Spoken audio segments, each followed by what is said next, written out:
വിദേശത്ത് നിന്ന് കൊച്ചിയിലേക്ക് പറന്നെത്തി പൂച്ചക്കുട്ടി. വിദേശത്തേക്ക് മൃഗങ്ങളെ അയക്കുന്നതിനും അവിടെ നിന്ന് കൊണ്ടുവരുന്നതിനും അനുമതി നൽകുന്ന അനിമൽ ക്വാറന്റൈൻ സർട്ടിഫിക്കേഷൻ സേവനം ആരംഭിച്ച ശേഷം ആദ്യമായാണ് വിദേശത്ത് നിന്ന് ഒരു വളർത്തുമൃഗത്തെ കേരളത്തിലേക്ക് കൊണ്ടുവരുന്നത്.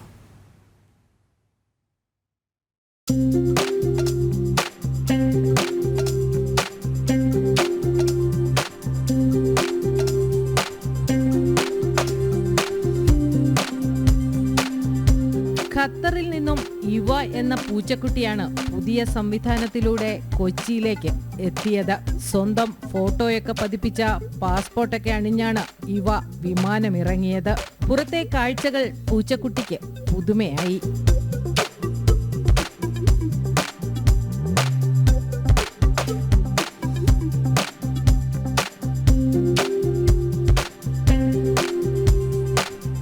ചേലക്കര സ്വദേശികളായ കെ രാമചന്ദ്രനും മകൻ റെനീഷിനോടുമൊപ്പമാണ് പൂച്ചക്കുട്ടി എത്തിയത്. ഖത്തറിന്റെ തെരുവോരങ്ങളിൽ നിന്നാണ് ഇവളെ രാമചന്ദ്രന് ലഭിച്ചത്. 34 വർഷത്തെ പ്രവാസി ജീവിതം അവസാനിപ്പിച്ചു പോരുമ്പോൾ തന്റെ ഓമന മൃഗത്തെയും ഇദ്ദേഹം കൂടെ കൂട്ടി. ഇത് ഞങ്ങളവിടെ എയർ ഇന്ത്യ ഓഫീസിൽ അന്വേഷിച്ചതിന് സാധനം കൊണ്ടുപോകാൻ പറ്റും. അവർ പറഞ്ഞ് ടിക്കറ്റ് എടുത്തോളം ഓക്കെ ആക്കി തരാമെന്ന് എല്ലാ പേപ്പേഴ്സ്. അപ്പോൾ എല്ലാം ക്ലിയറാക്കി തന്നു. ഇനി ഞങ്ങളുടെ ഭാഗത്തു നിന്നുള്ള പേപ്പേഴ്സ് ഞങ്ങൾ ക്ലിയറാക്കി. അവിടെ വന്നപ്പോഴും ഒരു പ്രശ്നം ഉണ്ടായില്ല. എല്ലാം ക്ലിയറാക്കി തന്നു. ഇറങ്ങിയുടനെ തന്നെ ഞങ്ങളെ ഫ്ലൈറ്റിൽ നിന്ന് ഇറങ്ങുമ്പോൾ തന്നെ ഞങ്ങളെ കൂട്ടിക്കൊണ്ടുപോകാനും എല്ലാവരും ആവശ്യമുണ്ടായിരുന്നു. സംസ്ഥാനത്ത് ആദ്യമായാണ് വിമാനത്താവളങ്ങൾ മുഖാന്തരം വിദേശ രാജ്യങ്ങളിൽ നിന്നും വളർത്തുമൃഗങ്ങളെ എത്തിക്കുന്നത്.